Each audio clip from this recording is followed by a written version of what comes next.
Bonjour Luc. Salut Robert, ça va bien? Ça va superment bien. Good. Luc, on est déjà rendu à notre 7e édition. Déjà, ça va vite, hein? Oui, la 7e capsule de Get You. Okay. Aujourd'hui, on va parler justement encore, essayer de dissiper justement les mythes sur les géogrilles. Oui, absolument. Okay. Et puis naturellement, les bienfaits de la géogrille. Oui. Okay. Donc, les géogrilles d'Alliance sont d'abord avant tout, il faut le mentionner, biaxiales. Oui. Okay. Important. Qui offre justement une grande souplesse. Oui. Et puis ça, on va le voir un peu plus loin. Là. Et puis, donc plusieurs des compétiteurs, ils n'en ont pas. Non, absolument, donc c'est un avantage. C'est un gros avantage pour nous Ouais. et un gros avantage pour nos amis les paysagistes. Ben oui, bien sûr. Donc, Luc, que veut dire exactement justement biaxial? Ben, biaxial, Robert, ça veut dire que notre jeu électrotactile est aussi fort dans les deux sens. Donc, ça veut dire qu'on peut les installer soit dans le même sens que notre mur, ou selon la grandeur qu'on a besoin, aller d'avant du mur jusque vers l'arrière où on a besoin d'aller. Donc, facile d'installation. OK. Donc, justement, comparativement au uniaxial, donc... Où on n'a pas le choix de partir du devant du mur et s'en aller en ligne droite parce que c'est le sens de la force unique. Alors, d'où uniaxial. Uniaxial. Donc, il faut toujours partir du devant et aller vers l'arrière. Et on va couper des petits morceaux, pas des petits morceaux, mais couper selon les longueurs que tu as besoin tout le temps. Oui. Mais que veut dire aussi notre grande souplesse, là, quand on dit qu'elle est souple, ça veut dire quoi ça? Bien, en fait, la souplesse, c'est que lorsqu'on l'étend, elle reste en place. Elle reste en place, OK. Donc, elle ne nous suit pas, elle ne se roule pas sur elle-même. Donc, beaucoup plus facile à installer et ça évite beaucoup de frustration lors de l'installation. Oui, parce que la plupart, justement, de ces types de géogrilles-là, ils se renroulent sur eux-mêmes. Donc, ça nous empêche justement de pouvoir faire quelque chose de bien point de vue travail, puis ça nous donne juste des désagréments. Oui. Ouais, ça amène des frustrations. Donc, soit dans le même sens, soit dans l'autre, mais d'un bord ou l'autre, très facile à installer. OK. Sur ça, justement, on pourrait peut-être juste faire un petit test. Oui, allons-y. On va se dérouler Donc, évidemment, si on déroule nos géogrilles, eh bien, qu'est-ce qu'on voit? Elle reste là. Elle reste là. Donc, si on avait pris la géogrille d'un compétiteur, la différence, elle nous aurait suivi carrément. Donc, c'est pas le fun. C'est pas le fun. Donc là, très facile à installer. On n'a qu'à la dérouler. Elle reste en place et on est capable de faire notre travail. Non seulement ça, c'est que le fait qu'elle soit biaxiale, justement, tu la déroules tout simplement, ben, si tu as besoin naturellement, par exemple, ici, 4 pieds, si tu as besoin de 4 pieds de géographe en arrière, tu peux juste dérouler le rouleau. Oui, exactement. On part dans le même sens que le mur et puis en un tour de main, c'est fini. C'est fini. Donc, la fonction, c'est que soit dans le sens comme ça ou dans l'autre sens du rouleau, on a la même force. On a la même force, effectivement. Ouais. Et puis, par contre, le chevauchement des géogrilles, est-ce qu'on peut faire un chevauchement sur Non, jamais. En aucun temps, on doit chevaucher les géogrilles. On va y aller plutôt d'un rang à l'autre. Pourquoi? Parce qu'on ne veut pas que chacune glisse un sur l'autre. Oui, parce que c'est quand même recouvert d'un PVC, donc ça fait peut-être un peu plus glissant. Oui, exact. Okay. Mais ça ne fera pas son travail. On vient mettre à risque notre construction si on fait du chevauchement. On est mieux de mettre un demi-pouce, un pouce entre chacune des... 2, 3, 4 pouces, il n'y a pas de problème, parce qu'on va venir le récupérer par-dessus au prochain rang de géogrilles. Au prochain rang de géogrilles, OK. Donc, si on a, comme on a ici justement, nos murs en rayon, peut-être qu'on pourrait juste adresser ce point-là. Oui. Donc, je vais me mettre à genoux. Oui, agenouille-toi, mon Robert. Faut-il des prières. Donc, quand on a un mur qui est rond, ce qui est important, c'est de venir installer nos sections de géogrille toujours un pouce à partir de la façade de notre mur. Et c'est là qu'on va créer des espèces de triangles, on peut dire, non couverts par la géogrille, mais comme je viens de dire, on va les récupérer au prochain rang. Au prochain rang. Donc, dépendamment à la hauteur, selon votre construction que vous avez à faire, au nombre de rangs que vous allez avoir besoin de mettre votre prochain rang, c'est là qu'on va venir changer l'ordre de façon à changer nos points. Et assurer que justement toute la courbe soit toujours supportée. Ben oui, Donc à exactement. partir de ce moment-là, j'imagine que je faudrait que je mette mon bloc. Oui, donc simulons une installation d'un autre rang. Okay. Voilà. Donc ce qu'on viendrait faire, évidemment, on va venir rajouter de la roche pour notre prochain rang.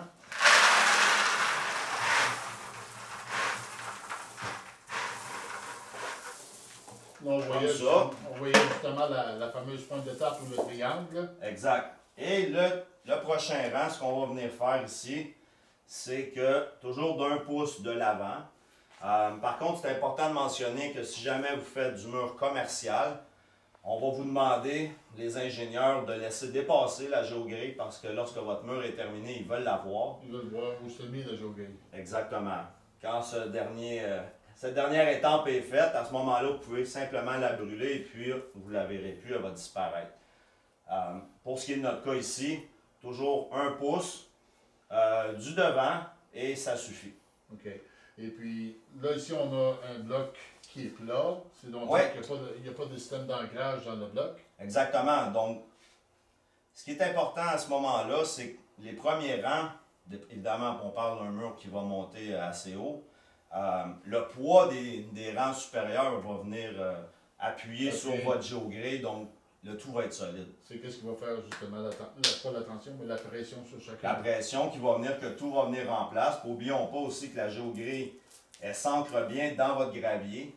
Donc, je ne l'ai pas mentionné aussi, mais à chaque rang que vous mettez votre pierrette derrière, vous pouvez la compacter un peu avant de mettre la géogrée, c'est important. Ce qu'on ne veut pas, c'est venir abîmer cette dernière. Alors, on compacte notre pierre, ensuite, on vient mettre notre géogrée. Et là, lorsqu'on monte, peut-être les derniers rangs, ça serait important de venir utiliser la colle. Donc, toujours faire des lignes de colle dans le sens perpendiculaire de votre mur. Et de cette façon-là, vous évitez que vos derniers rangs pourraient avoir sujet à bouger. Ouais. Et puis, lorsqu'on parle avec un ancrage, puis je vais peut-être le montrer juste avec ma main, c'est-à-dire que vous avez des ancrages dans les blocs. Donc, comme vous pouvez voir, la géotextile, pas géotextile, mais la géogrille se plie très bien à tout ce qu'on a besoin. Et puis, elle va suffire pour remplir les espaces de clés,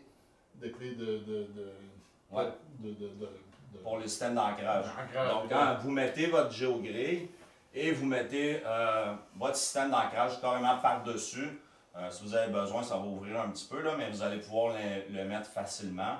Alors, à ce moment-là, ben, vous assurez que tout soit solide. Les murs sont conçus pour l'utilisation de la géogrille, donc c'est pas en rajoutant un petit épaisseur de géogrille qu'on vient compromettre les niveaux ou quoi que ce soit, ou l'installation du mur ou son intégrité en soi. Au contraire, on est là pour venir supporter le renforcement. OK. Ouais. Donc, sur ça, si on continue, ouais. OK.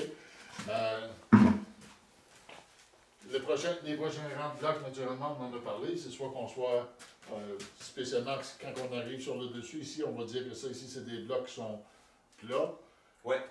C'est ici qu'on va pouvoir mettre notre corps. Ouais, vos derniers rangs, là. Les derniers rangs. Je vous dirais au moins, comme ça, ici, on parle d'un mur d'environ 4 pieds, donc peut-être les 2-3 derniers rangs de blocs où le couronnement est 2 rangs. Juste s'assurer, double protéger votre construction. Et puis, la géogrille, encore une fois, là, on parle de mur ici. Ouais. Okay? Mais j'ai vu que tu en avais mis un petit peu ici en avant, là. Oui, absolument. L'idée, c'est de renforcer votre fondation. Donc, ce qui arrive, c'est qu'en fait, vous allez avoir peut-être à diminuer ça va vous emmener à diminuer votre excavation. Donc, c'est un rôle qu'on peut utiliser, là. Donc, la géogrille qu'on voit ici, là, ouais. est comme prise entre deux rangs de 0,3 ou de 3/4 mètres. Oui, absolument. Donc, évidemment, c'est exemple que vous avez à mettre une fondation de 8 pouces de gravier. Donc, vous venez mettre 4 pouces. Ensuite, vous mettez votre géogrille. Vous la compactez avant. Vous mettez votre géogrille. Vous mettez l'autre 4 pouces. Et là, à ce moment-là, vous pouvez la compacter encore une fois. Mais au moins, il faut toujours encapsuler dans votre fondation le géogré. Mais dis-moi aussi, la géogré, justement, lorsqu'on l'installe comme ça ici, Ouais. est-ce qu'on a besoin d'autant d'excavation?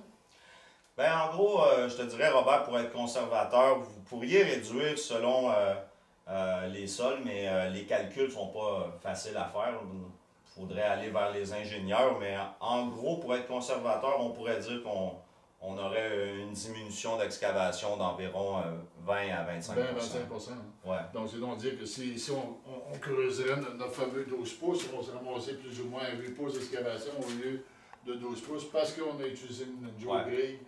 Tu as mis 4 pouces de pierre, tu as mis ta géogrille, un autre 4 pouces. Exactement. Excuse-moi, on a mis notre géotextile.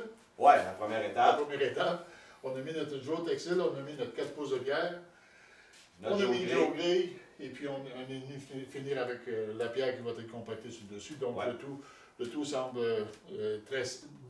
pas très, beaucoup plus solide. Il va l'être beaucoup plus solide. Oui, absolument. OK? Ça va être beaucoup plus solide que simplement de la pierre.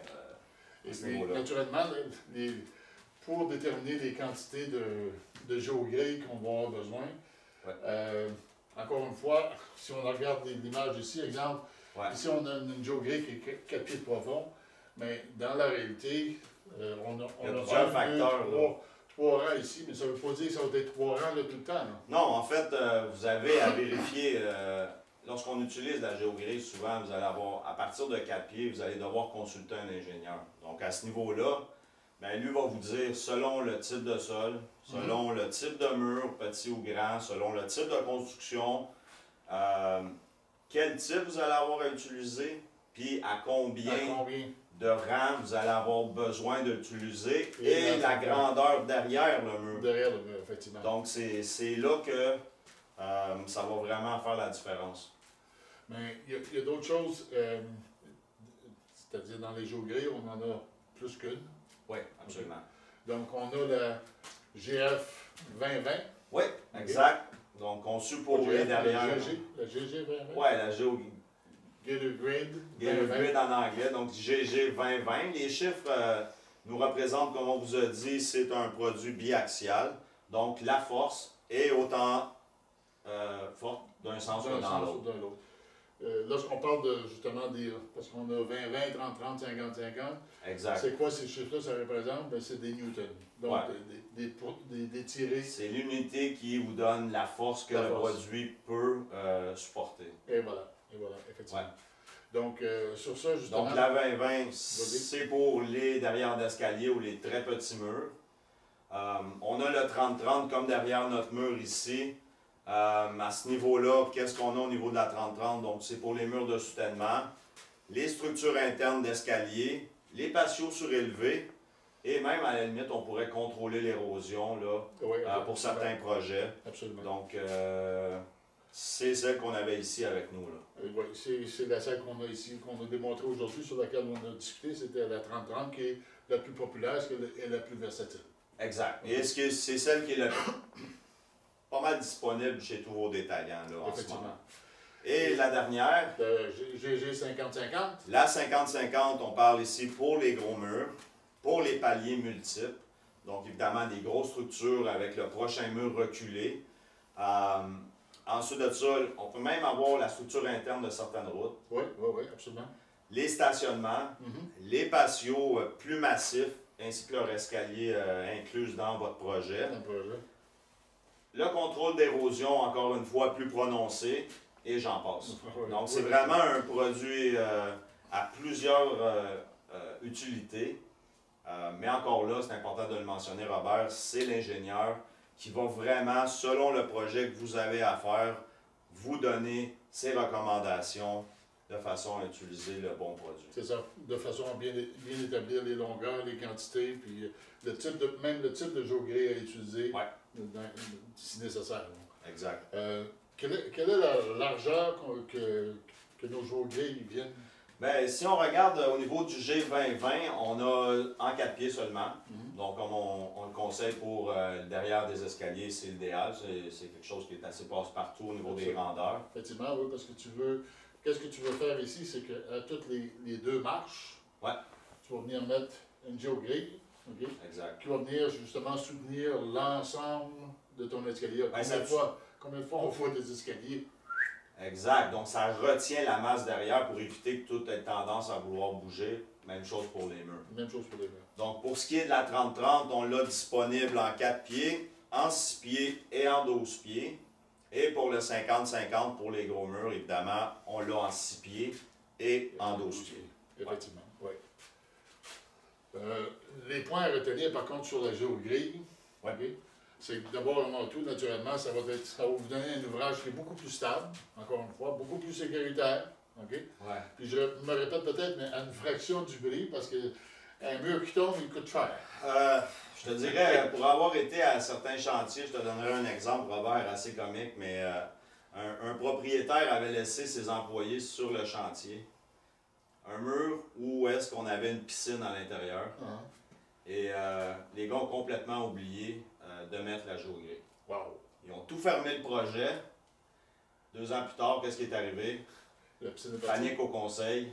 Il a fallu tout redéfaire le mur et le reconstruire au complet. Donc, on parle là de gros dollars. De gros dollars. Donc, c'est une assurance, si vous l'utilisez, c'est une protection qui est très peu coûteuse. Oui, qui est très peu coûteuse. Puis, assurez-vous justement de bien choisir, encore une fois, la bonne géogrille. Ouais. Comme on l'a dit, soit la 20-20 pour les petites structures en réalité, puis les escaliers.